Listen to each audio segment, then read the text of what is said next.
Oh, wow.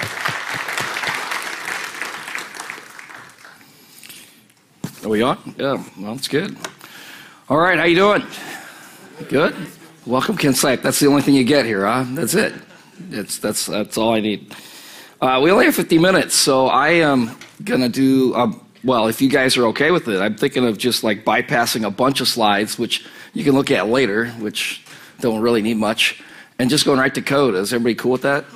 Yeah. Okay, cool. I thought that might be the case. That'd be awesome. I could show you some more stuff. So, advanced unit testing. A couple of things here. First of all, how many people are my Groovy folks? Okay, a couple. Okay, so here's the deal, and this is common for me, so that's not unusual. Try to slow down a little bit just because I'm in a foreign country, but there's a lot to cover in 50 minutes. But what I try to do a lot is make sure that it's very clear when we are talking about a Groovy thing and when we are talking about a Spock thing. So Spock is a Groovy-based tool. And one might ask the question, do I need to understand Groovy in order to use Spock? Not necessarily, but probably, you know. You could get started in it and you'd probably be fine, but there's some really cool things about Groovy. So you'll have to decide whether that's cool for you or not. Let's just bring out like one great example. What would be a good example? How many people here, first of all, I'm expecting everybody understands testing already. Are we good with that, JUnit? So if you're not there, you might struggle. We'll see. But from a testing standpoint, what are common things to see or to do within a unit test to verify the state of something? Also, I usually delineate, I'm losing my voice too, which is not good, but there are usually two things that we're testing that I like to delineate personally. One is the state of something, and the other is the interaction or behavior of a thing, okay? So whenever we're talking about behavioral type things, most of the time we're talking about mocking something out. And typically, when you're using JUnit alone, you end up having to go and get another tool. So it's not just getting JUnit, but you need to get something else. The typical tools I see today, if you are a Java-only shop and you don't use any other language for whatever reason, typically it's like PowerMox, Mockito, JMockit. Those are very common things. That's what the cool kids are doing. All right. But the really cool kids are using Spock, so I'll show you what that's all about. Spock actually comes with mocking built in, so we don't have to go get something else. Most of the time, what I see most organizations doing is when they do tests, they're testing some behavior, but they're testing the side effect of that behavior. So they set the state of something, and then they invoke some behavior, and the end result is the side effect, some state change, and they're verifying or asserting that state change. So what are the things that you do in the Java world to help you with testing? Well, it's very common that you will break your normal encapsulation, like we're any good at that in the first place. Like typically we're not. But we break encapsulation in order to do tests, meaning we have some private variable and we change it to protected, just simply for us to be able to set the state of that thing and verify or assert some value, right? Is that not true? So I'm going to show you within Groovy space that you don't need to do that. You can do whatever you want to do still. Groovy can, I don't know if it's a pro or a con, right? But we're going to use it as a pro. It can go ahead and not follow all those rules around privacy of a private member variable and actually access that private member variable. So that's really cool. For this benefit, it's awesome, right? The other thing I'll state is this, that for a lot of my, I work out of the United States, and most of the companies I work with are very conservative. They don't like to toy around with new tools. Well, first of all, Groovy's not a new tool, so that's good. But the second thing that's important is we're talking about testing. So we're not putting new bits into production. This is something that is a tool that is helping us in a non-production environment to write more mature and quality code. All right. The last thing I'll add before we'll just jump into it is that the most common thing that I see when a failure occurs, so you've got a CI environment, a continuous integration environment, you have a failure that occurs. The first thing that most developers do is what? You have a failure that occurs, what's the first thing that they do? It's very common. They run it again, and what they usually do is run it again on their local system. And why do they do that? They do that to understand the state of things at the point of failure. They want to be able to debug through that process, right, to understand it. One of the other cool things, again, I'm bypassing a ton of slides. One of the cool things about Groovy is that I can actually get something called a power assert. So with a power assert, what we gain is this. Again, really, really quick through slides, right? How great is that? Groovy. So this is a Groovy feature. This has nothing to do with Spock, all right? Groovy feature. What we see on the slide is a couple of things. First of all, standard test setup here. We're using a Groovy test case and not a regular test case. I'm assuming people know what a test case is and what an individual test is. But here you can actually see the last set of lines there where it says should fail. Should fail looks a little bit weird to the Java eye. It is a little bit weird, right? We have this word should fail followed by a body of code. And the reality is that is a closure. And it's actually an abuse of the word closure, but we're just going to go with it, all right? It's an anonymous function that is being passed into the function that is called should fail. So one of the things that's very important if you're a Java-only person coming newly to a Groovy tool is that there are certain things that are optional in Groovy. One of those things is parentheses in some cases. In this case, I have one parameter being passed in, so it's optional.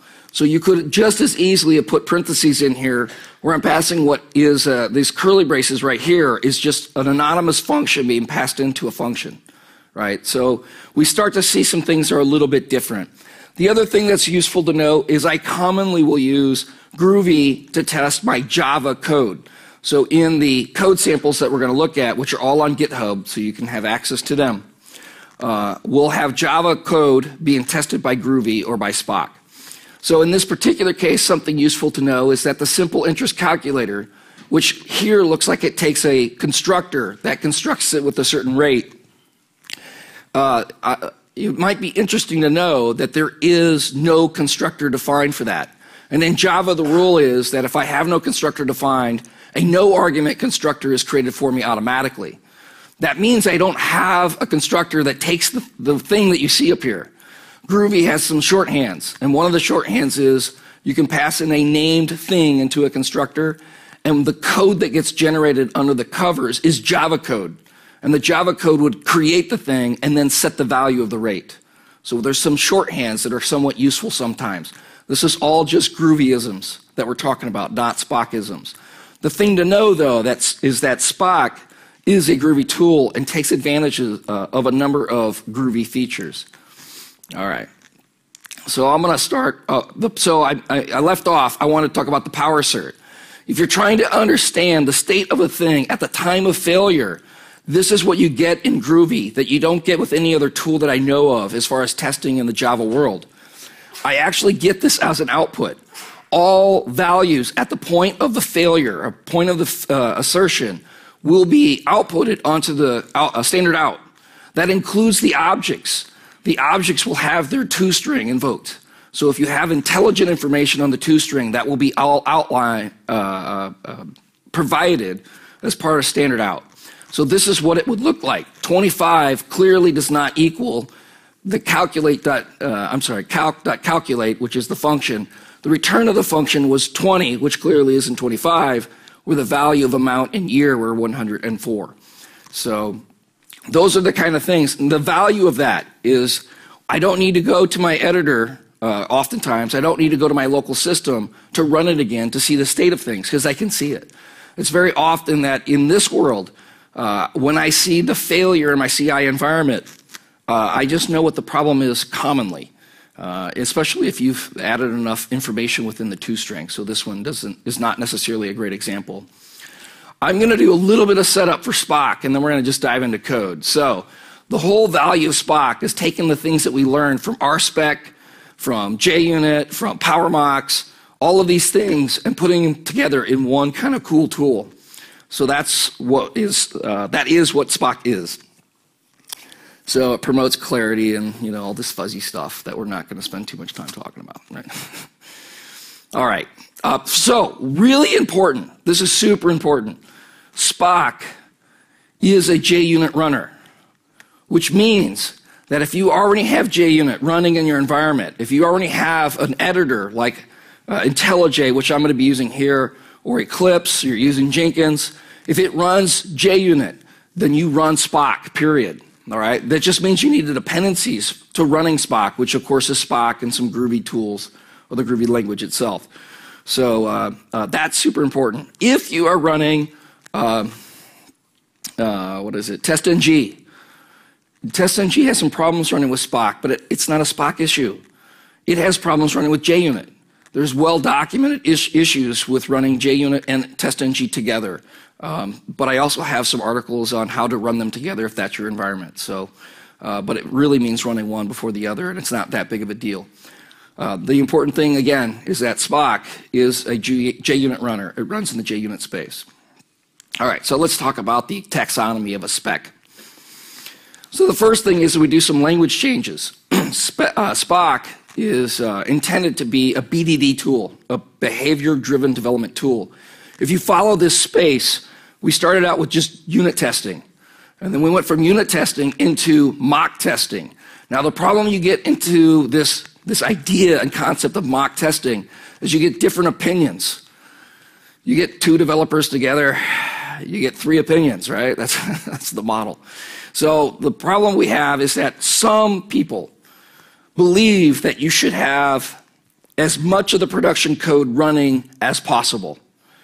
That is one model of thought, that when you run a test, as much of the production code should be ran during the test. The other model of thought is that I can mock things out, and when I mock things out, I can isolate the area of concern to something very specific. That is mocking things. Out of the mocking world came behavior-driven development, where I'm driving things based on behavior. It's often associated with use cases and stories. We spent years trying to interpret English language into tests and then output the results as failures into English again. And we have failed at that. One of the things that's the most frustrating about BDD tools is there's focus on trying to make it readable and comprehensible to business users. And I am not of my personal opinion is that's a waste of time. That's why they hired me, right? They hired me to be a consultant, a technical consultant, to help them understand the technical consequence of things. So I am going to start using and showing you Spock from a couple of different angles. One is some BDD stuff. The other is just standard unit test stuff. I run all of my tests through Spock. I don't do a project. I have three tools I always use on a Java project today. And have been for the last 3 years. And that is I use Gradle for my build, usually. I use Spock for my testing, and I use Git for my version control. Those things always are in my list of things that I use. So the first thing to note here is that I have this thing, and it extends a specification. So the specification is a spec. I'll often abbreviate that term. It is essentially analogous to test case. It is a set of specifications or a specification. Within that, we have a bunch of different things we can add in here, the body of code within the class. We'll talk about that. Important to note that specification, it defines what the JUnit runner will be. The technical term for the JUnit runner is a Sputnik. Those Russians, they got ahead of us on this. So, and I know what you're thinking. It should be like USS Enterprise or something like that. It's not. It's just Sputnik. It's not that important. When we have field level variables and they are assigned some value, you can think of that as being a setup. In other words, they will be reinitialized every time for every test within the specification. That is sometimes loses people because they look like field level variables of a class. You expect that they'll be treated that way, and they don't. They're treated as a test, and in this test, they are reassigned for every test that runs within the specification. Also, if you have something that's super expensive and you only want it set up once for the entire specification, there is an annotation called shared. Shared would be executed for one time, and so the model or the life cycle is very similar to what you would expect in the latest of JUnit. You have, before class, before test or before, right? You have after test. In this particular case, the terms have changed. You have setup specification or setup spec, you have setup, you have clean, and you have cleanup spec. Those are the lifecycle models. It's not complicated. It's as you would expect it to be.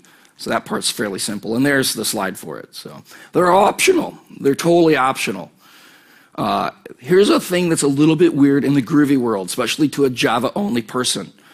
Oftentimes in Groovy, words have certain meanings that they're expected by whatever the test harness is, but you're not overriding a function. So you're not overriding a setup function. It doesn't exist. But if the setup function does exist within the class, it will be executed during the time of setup. I know that sounds weird, but just beware. You're not going to go into your editor and say override and find it in the list of things to override, is my point. Okay, and then we get this. Now I know, Java folks are freaking out right now, right? This is a function, right? It is a function within the body of code for a spec. So, what would be your other BDD tools in the Java space? One common one would be JBehave. JBehave, how does that work? You get out your cool Java annotations and you annotate a function and you describe within that annotation some documentation for this function. Like, why does it exist? What's its purpose? Again, a BDD-driven type thing. So, in a Java world, you have a lot of cruft, a lot of extra stuff. So I have to define a function and give it an intelligent name, and then I have to give it an annotation with some documentation. And in the Groovy space, we're like, I could do all that with just one line. So here, we define something. The string is the function name. And the string as the function name needs to be unique within this class, as any function name would need to be, right? So the string is the function name. So here I've def something, pushing an element on a stack. This is the core of what you'd be looking at as far as functions go. Or in this particular case, you can see that it's named a feature. So the world of Spock will often have spec or specification, and then features, which is analogous to test case and test. So a feature is a test. And sometimes you may hear me even screw that up, because I don't care that much. I don't care what the name is. I just want to be able to speak the language, right? So within a feature or within a test, there are certain words. In the Spock space, we try to use a DSL. This DSL is a domain-specific language. The domain is a BDD space, behavior-driven development. There are certain words we tend to use in the BDD space that are important, and they're listed up here. So here we have given, which is the same thing as setup. They're the two words that mean the same thing. And you can see they have a colon before it. It looks like a label. It is not a label. All right. These are all the words. You'll see that they come in specific orders. And there's an example, but we're going to see some use cases here in a second. All right, I'm going to show one simple case, and then we're going to dive right into doing some more advanced stuff. I'm going to dive right into code. But for those who are brand new, this is what we're looking at. If I had a feature for test, I might have setup like I see here. I've defed a stack equal to new stack. Now here's something also pretty cool. In the realm of dynamic versus static, as far as languages go, there are, again, opinions, right? Can you believe it? People fighting as to whether we should use dynamic or static, as if there is, anyway, I won't go there. The point is that when people are new to dynamic languages, usually the offense is that they see this new shiny toy, it's a dynamic language, and they kind of abuse it. They're like, hey, I don't have to define something. And that can be annoying and frustrating to read, because reading code is just as important as writing code, probably more so, right? Now here's what's really cool. It is often possible to be dynamic in a test because the context never leaves the test itself. It's very easy to see what's going on. I don't have to go through piles of code to figure out what that dynamic thing is. I don't have to hunt for it. It's within the test. So oftentimes the value of this dynamic language actually lends itself very useful in this space. and you'll see that I'll use that. The two bodies of code here, you see setup, you see given. They are, you would use one or the other, and they're exactly the same. And it's often even left off. If you do not define given or setup, and you haven't defined another body of code, like when or then, you're still in setup. I'll show you what I mean in a second. If you started with given as part of your feature test, if we included this code right after that last slide, so these two slides go together, so one of these bodies of code is included with this body of code, that would be a full feature test. So this is an example of given, when, then. Now, there's some things I want you to know about given, when, then. When is a stimulus, and then is a verification. Now, I want to ask you something. If the previous slide and this slide are the entire full test, and our objective of a unit test is to assert something, to verify the state of something, what do you see missing? There is no assert. Wow. So this is another area where Spock adds, or you just kind of have to get used to it at first, I suspect. I am too used to it because I've been using it for at least 4 or 5 years now. But when you first run into this, you're like, well, what am I asserting? You are asserting everything after the then body. Everything. Everything. All right? So in this particular case, we need to talk about one more thing. In Groovy, there is something that we commonly refer to as the Groovy Truth. Right? Now, in the Java world, truth is a Boolean. It's either true or false. Now, just to show you other examples, in the Java script space, there's something called Truthiness. Not just truth, but Truthiness. Right? Is everybody familiar with this? And in fact, a very common thing to see in JavaScript is you might do a what I refer to as a bam bam. You have an exclamation point and an exclamation point, two together. Why? You're taking something from its truthiness and reversing it to the opposite, but into a Boolean. And you reverse it again into a Boolean, and you revert something from a truthiness to its truth. It's either true or it's false based on its truthiness by a bam bam. So let's get an example out. And I apologize for my throat. I can't do anything about it. How many times in the Java world have you written this code or something similar? If the collection is not null and the collection is greater than 0, the collection size is greater than 0, then do this. How often? It's quite something similar to that as often, right? Or you're using some kind of collection utils package to do exactly the same thing. In the Groovy world, you would never do that. You would say if collection. Because collection, the truthiness behind a collection is if it is null, it's false. And if the collection size is 0, it is also false. And anything other than that is true. That's the Groovy Truth. All right? So what you see here is the ability to use the Groovy Truth if the stack is not empty. You probably would not do all 3 of these things. They're just examples of things that you could do. So, go ahead. That's a good question. So, by your definition, would it be enough to just have a blank stack? That would be true, yes. It is possible, yeah. I should repeat the question. The question was, instead of just doing the dot empty, could I have just said stack or not stack? And the answer is yes, you could have. Some other really cool things, really awesome things within Spock is I can test to see that something was thrown, and I can see that I can pull a reference to what was thrown and then evaluate the internals of that thing. So potentially you have some kind of error code that's stuffed into some kind of exception and you want to verify what that error code is. It is very easy and possible within the Spock space. Okay, so this is all valid part of Spock code.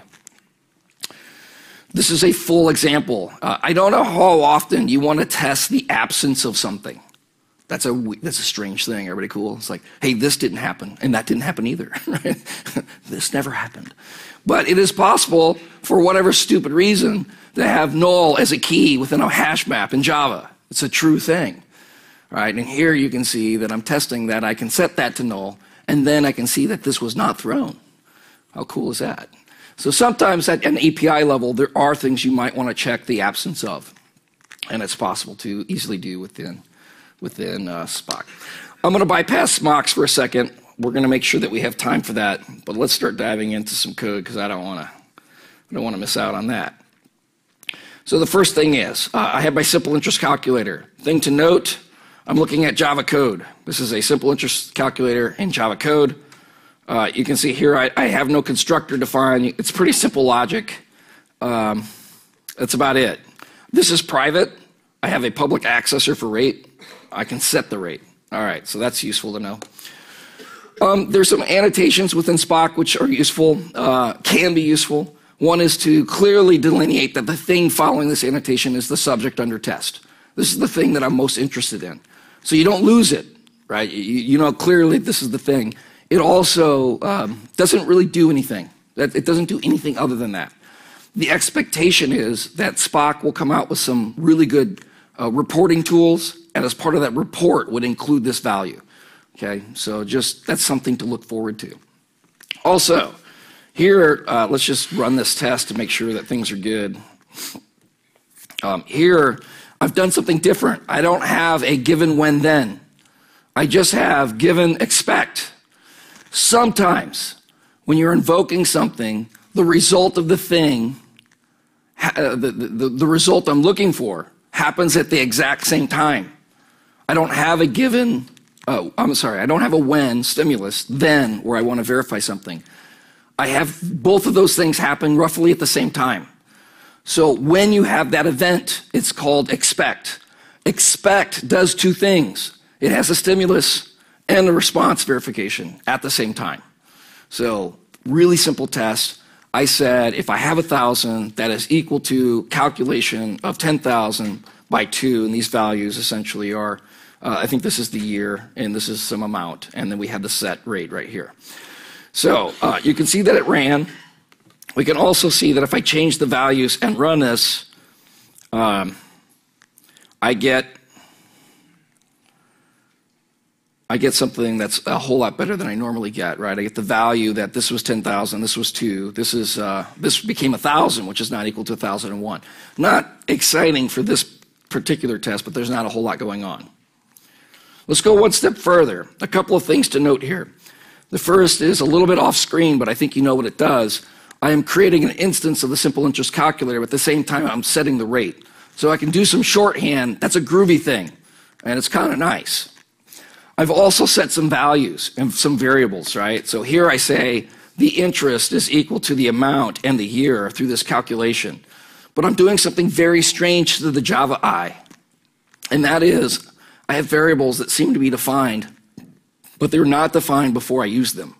That's weird, right? And in fact, if I were to do this and kill it, you'll see something very interesting within IntelliJ. Let me zoom in on it.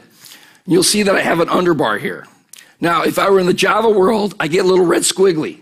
And the little red squiggly says, I'm a static, strongly typed language, and this does not work, dude. Now, the problem is I'm using a dynamic language. And in a dynamic language, you don't necessarily know that until runtime. So what the underbar says, it's a kind of a light underbar, right? It says, I don't see it. I don't get it. It might not be there. You might want to check something. Because it doesn't really know, right? Let's just zoom back out and put in, you'll see that the underbar went away, and that means something to us, right? What it means to us is that in Spock, this is a very Spock thing. In Spock, I can define my variables in a body of code where we call where. Where is used for data-driven tests. This is not how you would typically use that, but it does function this way. So the values would be 1,000, 10,000, and 2, but I can also start to use words within my test, and this is how I write my test. I literally write tests. The interest is equal to the calculation of this amount and year. And then I'm like, okay, well, that should be this value, and this should be that value. It's really cool. But there's something really powerful here that you don't want to miss. And the thing that's really powerful is that Spock uses something under the covers. It's very advanced, called an AST transformation. All code, doesn't matter the language, creates some kind of abstract tree. what we're doing with the AST, or the abstract tree, is restructuring it. So Groovy actually literally allows you to write code one way, and it runs it in a different way. The body of the code in the where block will actually be executed beforehand. In this example, it doesn't make sense, but it will in a second, all right? So that defines, excuse me, the interest, the amount in the year. And of course it ran. We had green bar just a second ago, so we could verify it if we want, but trust me, it works. All right, let's go to the next example. We're going to start seeing the value now of that where body. A couple of things here. First, the same values I was using. I have the interest, the amount, and the year. You can see I have an array of values. Now, I can't actually assign that because I don't want to assign interest to an array. I actually want to take values out of the array and insert them into the variable. The thing I didn't mention in the Groovy space is that I have the ability to overload operators. So I have an overloaded operator. It is a Spock operator. It is pulling values out of the array and putting it into the value, which means something very powerful here, and that is I wrote one test, but I'm actually running two separate tests. Because commonly in the Java code, what you have in JUnit are two things that are really frustrating. The first is the amount of verbosity is crazy. There's the amount of code for setup before you actually test something is nuts sometimes. It's a lot. But the other thing that you run into is this. I write a bunch of setup. I run an assert. And now I want to assert something else, and I'm left with this bewildering question. Do I assert it right after that one? And if I do, the consequence is if the failure on this one will shadow this one, I'll only see one or the other, right? If both are failing, I'll only see the first failure, which might be okay with. Or do I copy and paste and create a whole nother test and assert something new? That's a crazy question, but it's a question we're dealt with all the time, right? We're in the real world. So here we have the ability to create two tests. They literally are two tests. And I can prove that because here on line 41, I'm going to remove this code and I'm going to run again. And what we'll see down here in our run is I say show off vars list in calc. Show off vars list in calc. That's this test. If I were to have one failure, you would see that that test fails. And I'd conveniently get a power assert and I'd probably know exactly which one failed. I wouldn't have to worry about it. But if I were confused, I could also go up here and say, you know what, I really want to unroll that thing. And in unrolling that thing, a couple things happen. I actually have show off vars listed in calc 0 and 1. I'm unrolling it. There are two separate tests. They're completely separate. I can go further than that and go to the original code that was there. And what you'll see is I can actually use a pound sign and reference the values. And in IntelliJ fact, I can even get a drop down of the values that are possible that I haven't previously referenced in this string.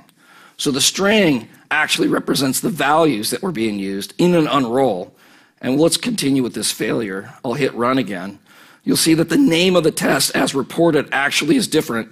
And the name of the test is int 1001, amount is 10,000, and year is 2. That one failed, but this one succeeded. The name of the test as reported is different based on the unroll, right? And it is just that. It is just eye candy, and it is just for reporting. It doesn't add functional behavior, all right? So useful to know. Let's get rid of the failure and continue. Now, we can take it one step further. This looks a whole lot better. I can build a table, and within that table, the header for the table are the variables. The values in the table are the values. The rows are the number of tests. So every row represents a whole new test, and this changes everything. I can't tell you the number of times I've created a table-based test within Spock, and the amount of effort to create another test is so low that I create more, right? Where I start to pass in null as a value. Look at this. I have a value right here. I can actually use a function as a variable where I do a calculation, and that's the value that's passed into this cell. I create another table and I say, okay, I want 20, I don't know, pick a number, this, and I want to pass in a null and 2. I want to see what will happen. Maybe something is allowed. The other cool thing in IntelliJ, if I say reformat code, it magically formats my table. That's so awesome.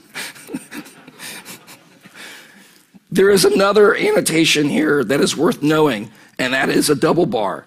When you use a double bar, I don't always see people using it, but its intention is to say that this is kind of the value you would be expecting versus the arguments being passed. Doesn't represent what, I just put it in there randomly. It's probably not in the right place in this particular example, but just know it exists. Let's go with a couple more things. The first is I can get an exception right here. I can just say, yeah, this feature has an exception. So that's like the third or fourth different way of catching exceptions within Spock.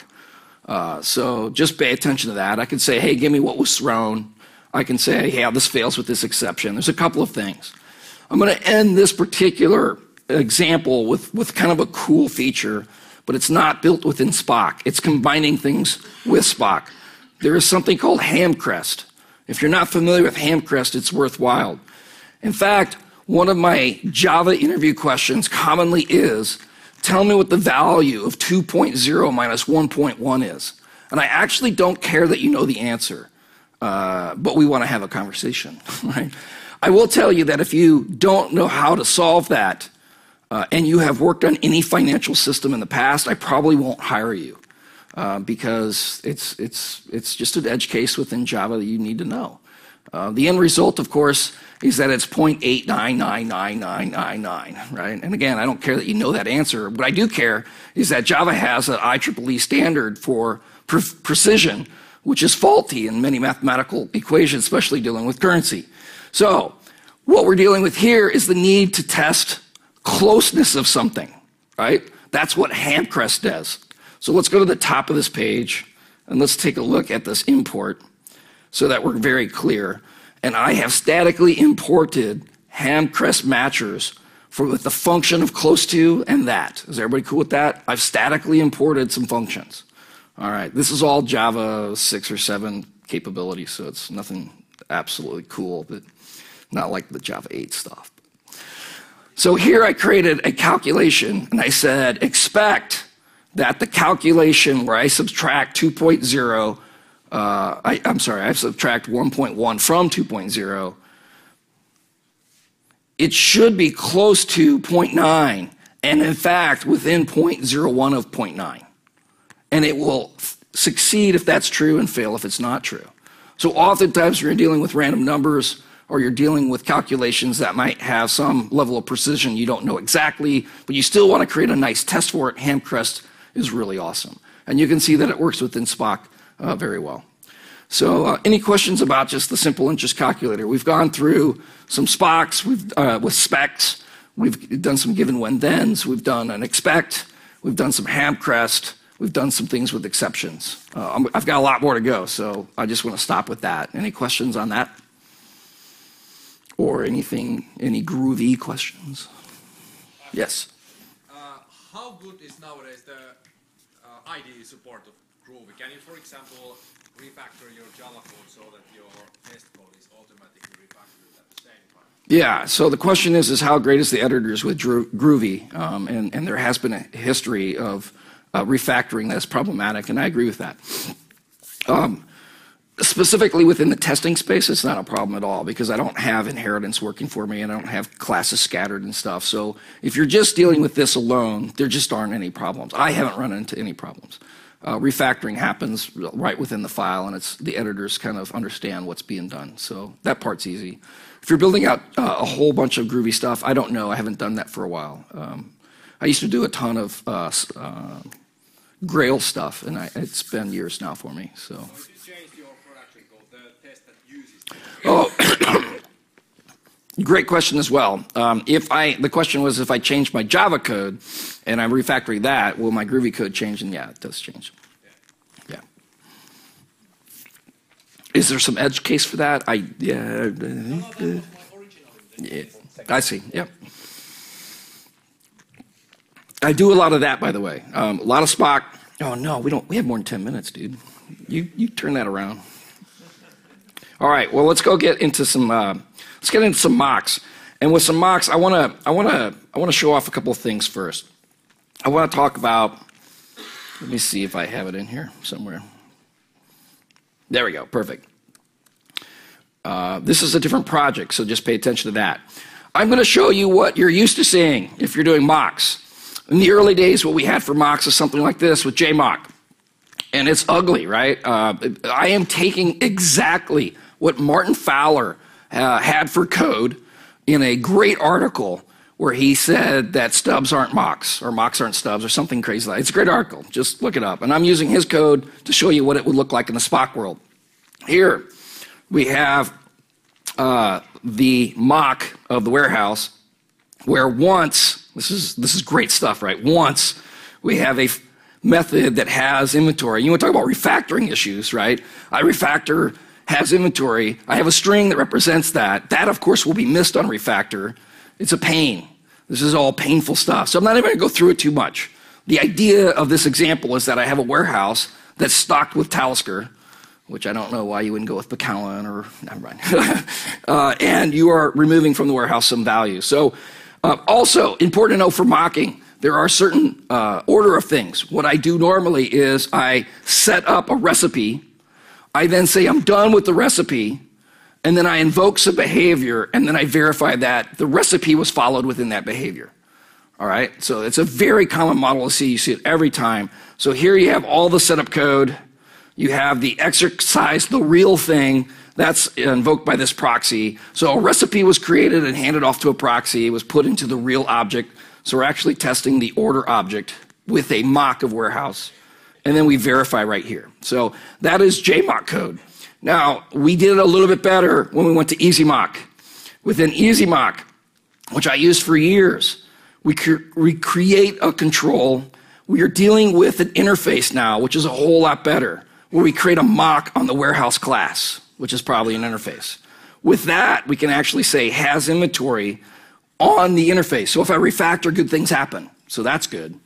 It's also more readable, I would say, and we do a pretty good job here. So let's look at the Spock version of this.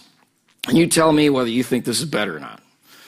Here I have, and remember, right here, if I don't declare setup, it is a setup. So I can put this here if I want, or I can leave it out. It's the same thing.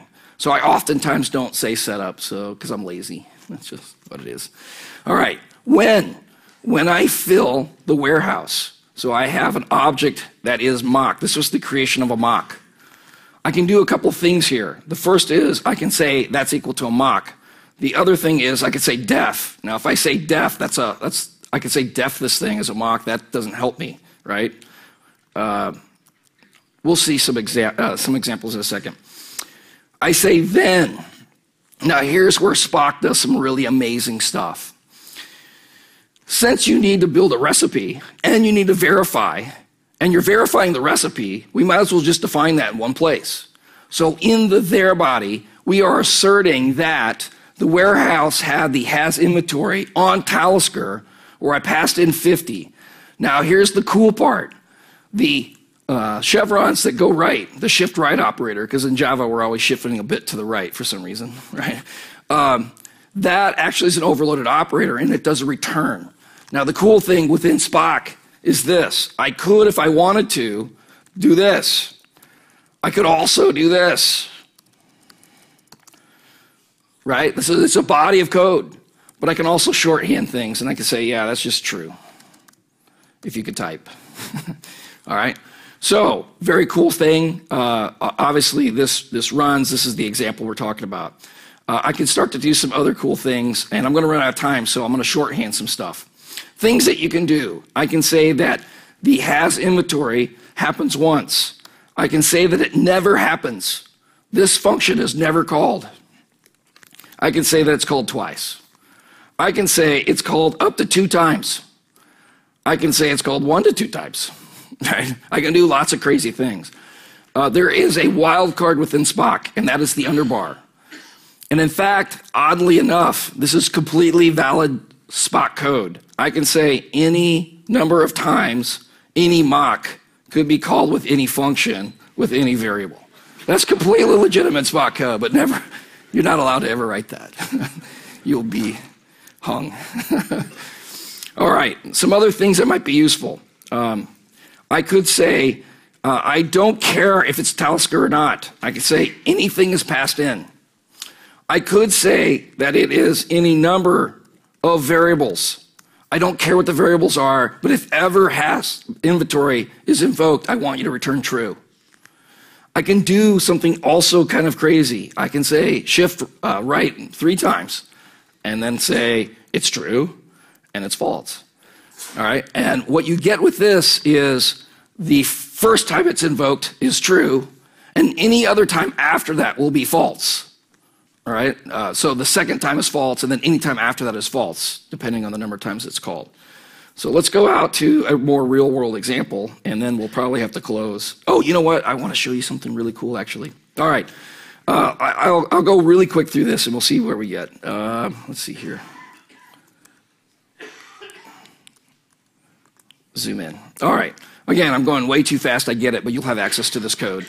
I could say with this Mach, this is a way of defining, I want to do a bunch of interactions with this Mach. So then I can say at that point, one time the find account will be called and one time the update account will be called. When you get the find account, I'll pass back the account object. All of this is coming out of a where body table. So this particular mocked out test runs 2 tests based on this table, right? And the values are pulled out of this table where I create a new account object and pass it in. So there's some pretty cool things.